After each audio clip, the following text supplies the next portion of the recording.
Mike, gusto ko mag-proper human diet o carnivore diet kaso wala akong time para magluto. Kung wala kang time para magluto, ito ang sagot doon, slow cooker. Kailangan lang natin ng meat like nitong frozen beef cubes. Ayan o. Tapos, lalagay lang natin dyan. Ganun lang kasimple yan.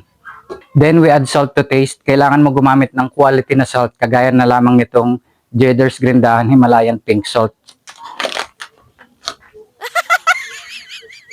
Then lagyan natin itong tallow. Galing ito sa ground beef, no? Parang butter. Then lagyan natin ng pure butter. No? Ready ka na sa pinakamahirap na part. Ito yung pinakamahirap na part. Takpan mo. Tapos iset mo sa low. Yun, ganun lang kahirap. That's it.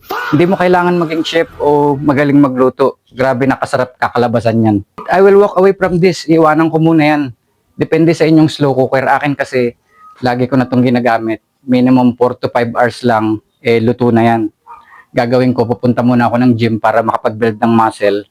Tapos sigurado, pagka uwi ko, ready na to. At sigurado, gutom na rin ako nun dahil nga nag-exercise ako eh. Mike, di mo man lang ba hinugasan? Relax, trust me. Kilala mo ako pagdating sa ganyan. Nangingibabaw sa akin ng kalinisan.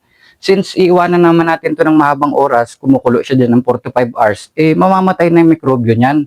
Ikaw lang kasi, hindi ka nagpapaniwala kay Michael. 6 hours nang nakalipas, kakauwi ko lang galing sa gym at luto na to, pwede na kainin. Moment of truth. Yan, taste test. Fatty red meat.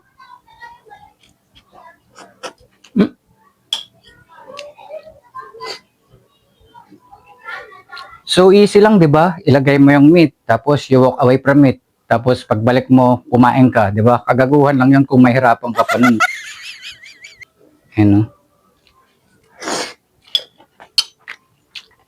And it is phenomenal.